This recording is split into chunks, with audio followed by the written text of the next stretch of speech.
President Obama and Prime Minister David Cameron of Britain have called on NATO to confront the rising threat posed by Sunni militants in the Middle East. A joint opinion piece written in the Times of London, the two leaders said they will not waver in their determination to confront ISIS. That's right, and that joint statement is definitely the harshest yet from the two leaders who are in Wales for a NATO summit meeting. Recently, Fethullah Gulen, who's one of the most influential Islamic leaders in the world, spoke out condemning the attacks by ISIS. There's been a lot of people saying, where are the Muslim leaders to speak out? Well, Gulen has done that, and we're pleased to be joined now by one of his key associates, Dr. Alp Aslandogan. He is president of the Alliance of Shared Values. And Dr. Aslandogan, I want to ask you first, because I was fascinated, and Pat and I both covered 9/11. And right after 9/11, and I didn't know this until recently, Gulen, there were so many people saying, where are the voices from the Muslim community?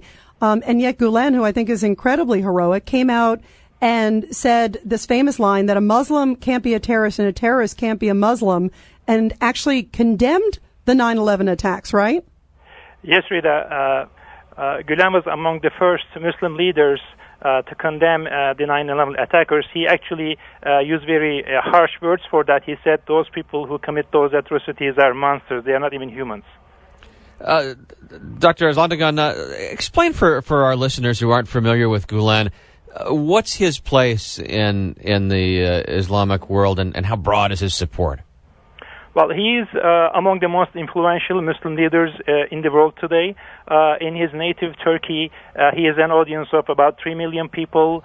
His latest book on the life of the Prophet Muhammad, peace upon him, sold about 1 million copies, and his books are translated into 20 languages, including Arabic. So his influence in the Muslim world is increasing daily. So he's among the most influential Muslim leaders in the world today.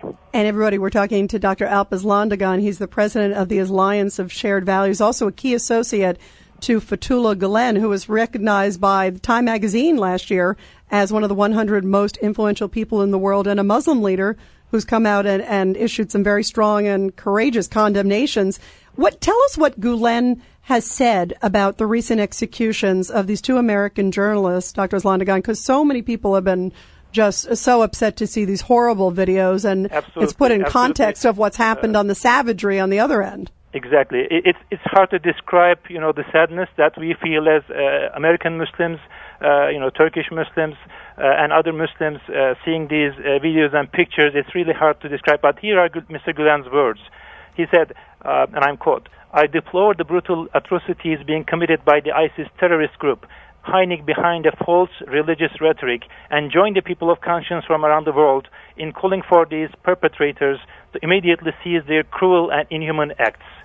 Why haven't more Muslim leaders issued statements like that? It seems for someone who is an advocate of peace that's not that hard a statement to make, but the voices aren't coming from as many sectors of Islam that you think.